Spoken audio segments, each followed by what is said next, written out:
Something very serious is happening. That is the price you will continue to pay until you rise up and say enough is enough. Hello guys, welcome once again to Think Tank TV. Now, did you know that out of the 20 African countries the Fulani people have their settlements, Nigeria has the highest number of Fulanis with over 15.3 million Fulanis, which happens to be about 6.6% of the entire population in the African sub-region.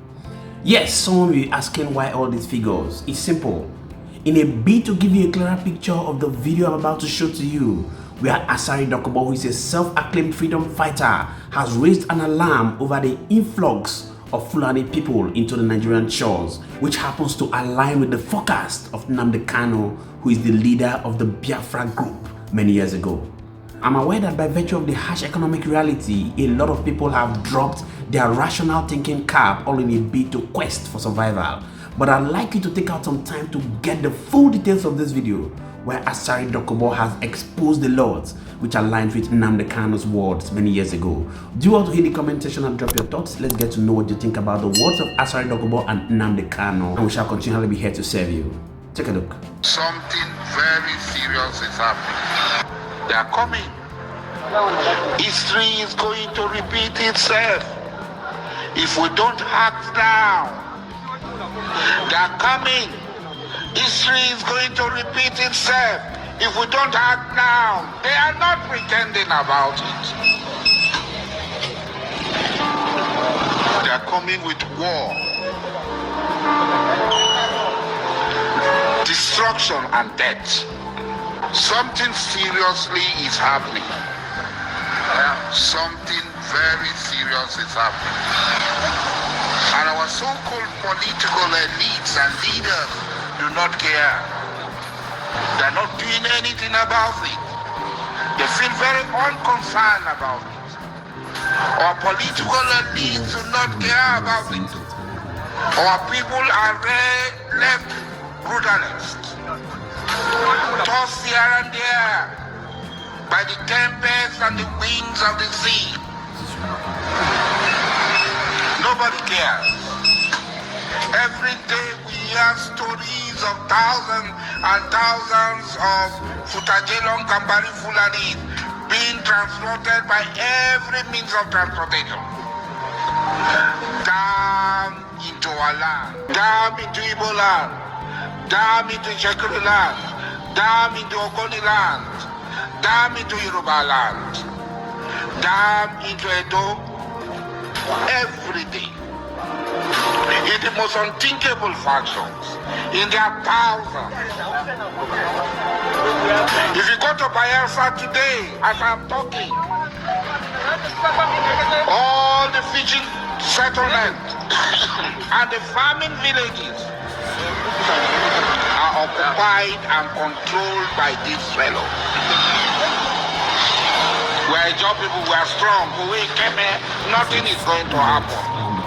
A man is only strong when he's with his people, when he has enough number to overcome his enemy. We should not underestimate these people. They have our money with us. They have been receiving tons and tons of our money. Their brother Abacha stole and sharing it amongst themselves. A minister in a federation came to say they're sharing the money in the north because there are no poor people in the south. And where are our governors? Where are our locations ministers? Where are our women rights ministers? Where are our women rights lawyers? All of them, they close their mouth.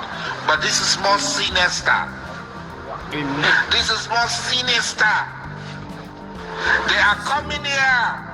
They are changing the demography. What are they coming for? You remember Osman Danfodio? How they came to Sokoto, to Kobri, to Kano, to Katsina, to Bida. And what happened? They replaced the Abe rulers. They replaced the original people and took over the realms of power. You don't care. You are not bothered. But when death will come, it will not only come for Dokubo Asari. When the evil and the tribulation will come, it will not come for only Dokubo Asari. It will come for all of us. I'm smarter than you. I know that I'm more prepared than you. And when it comes, I will also run faster than you. To be forewarned is to be forearmed. It's not grandstanding like Wiki.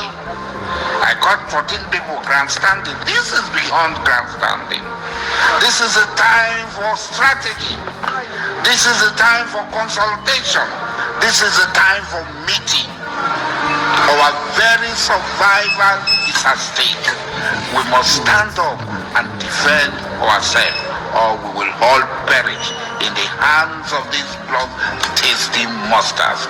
See it for yourself. Now, before I show you the video of Nnamdi Kanu, which seems to align with all the words of Asari Dokubo, where he went ahead to predict the emergence of Bola Ahmed Tinubu many years ago, do well to intentionally hit the like button. Why do you need to hit the like button? So that YouTube can recommend this video for more people to see and become aware of what exactly is happening. Take a look. All of you watching and listening all over the world, you know that Miyetti Allah is a terrorist organization. You know that. They have killed. They have said that Benue State is theirs for the taking as a spoil of war. All of you are aware of it. You know what they are doing. Anywhere you have Fulani headsmen, terrorists for that matter, they tell you, oh, they are pastoralists. They are allowed to do their businesses in the forest. All of you are aware of it. But you kept quiet, hoping that somehow Tinubu will emerge as the president, or an Igbo man will come as the president, and your family will start enjoying. But in the meantime, you have no more farmlands, you have no more forests, you have nowhere you can call your own home. The same stupidity exhibited by Hausa peasants that enabled Fulani to take Sokoto from them, that enabled Fulani to take Katsina from them, that enabled Fulani to take even Kanu from them. Every Hausa land is occupied either by a Fulani emir or a Fulani governor. Some of you don't want to reason, you don't ever learn that the main aim of Fulani is to conquer your land and enslave you. Look at Hausa people today. As I wrote yesterday, they are worse than a discarded tissue paper. They are worth nothing. Only their language is what is relevant in their lives. Everything else is lost. All of you are repeating the exact same mistakes that the Hausas made. That is why they are in trouble. And that is why they can never ever come out of it. They are all suffering from what I would an advanced version of the Stockholm syndrome. Can you imagine that these people came into their land and took it over and they cannot do anything about it? Hausa is gone. It took Fulani very many years before they came out of their shell to say we are Fulani. Remember before, many years ago, they said we are Hausa Fulani. We are Hausa Fulani. Because that time, their subjugation of the Hausa race hasn't been completed. Now they have completed it. Have they not completed it? Then what is happening right now? I ask you what is happening now. Fulani have now come out to tell you we are Fulani people. Is that not what they are saying now? They are not telling you we are Fulani. No more Hausa Fulani. What does that tell you? That the Hausa race no longer exists. Do you want the same thing to happen to you? Do you want the same thing to happen to your families, to your villages? Do you want your towns, let's say Ogumosho, to be renamed into a Fulani name? Do you want Onisha to answer a Fulani name? Forget all the nonsense about unity of Nigeria. All they are uniting against is your common interest. Unless you prefer epileptic power supply, unless you prefer to live your whole life without running water, unless you want to live in abject poverty and deprivation, your only alternative is a revolution. Let nobody discourage you. All the countries of the world doing very, very well, they all went through a revolution. You must go through it. If you don't go through it, you can never ever survive. As a people, Fulani will take you over. As simple as that. This very day, we are making it known to the whole world that the Muslim extremist dictatorship masquerading as a secular democratic government must be demolished. It must be demolished for you to survive. They have to be demolished. If you do not demolish them, your lives will end very, very miserably. I assure you. I assure you. The zoo is on its knees. Everybody knows that the zoo called Nigeria is on its knees. Who doesn't know that? Everybody knows. Nothing is functioning. You are all aware of it. When they say go and register for NIM or whatever rubbish is called, all of you trooped out without legislation, without any laws. Fulani can control you however they like. Once they announce it, Yoruba newspapers very foolishly and stupidly will support them because they want Tinubu as the president. And you are all dying every blessed day. You are all dying every day. Had you people risen up to say that what is happening in Nigeria is bad, there is no way that First Orange's daughter will not be alive today. That is the price you pay for duplicity. That is the price you pay for treachery. That is the price you will continue to pay until you rise up and say enough is enough. It is up to you to do it. You did it during NSAS. You can do it again. Can you imagine Fulani people telling you, if you remove Fulanis from Yoruba forest, imagine Fulani telling you, if you remove them from your ancestral lands, there will be war, and you are panicking. And you have not asked yourself, why are they not saying the same thing about the East? Why did they not say to Eastern Security Network? Why did they not say to me, if you don't stop evacuating Fulani terrorists from the forest, there will be war? Because they know. They understand psychologically that you don't have what it takes to resist them. Do you know why Borno State is still alive? Why you still have the Kanuri people in Borno today? Was because they resisted the Fulani centuries ago. You have to go back to history to understand how Nigeria came into existence. Fulani has been expanding from day one, from Senegambia. All the way from Senegambia, they've been expanding, and now they are in Okigwe. All the way from Senegambia, they are now in Okigwe. And you're asking us to somehow fold our hands and keep quiet because of 2023, because one idiot is going to come out to become a president, because of that rubbish, because of that nonsensical notion, we should fold our hands and wait until we are overrun by the Janjaweed from the Sahel. Is that how reasonable people think? Is that how people that wish to survive as a race, is that how they reason? It is very, very shocking that some of you do not understand what the Fulanis have in store for you. Very, very soon it is going to happen, and when it happens, your eyes will clear, and about whom you will see it very clearly. I was warning you. In 2014, 2015, 2016, they said he's a warmonger. He's a warmongering. I went to America and I told World War Congress that this war you are avoiding is going to come to your villages. They said, no, it's not going to happen. What is happening today? When Yoruba was supporting the dead idiot called Buhari, did I not warn them that this evil you're supporting will consume you? They never listened. They never wanted to listen. IPOB is a terrorist group. You're trying to divide Nigeria. But Mietiala is not.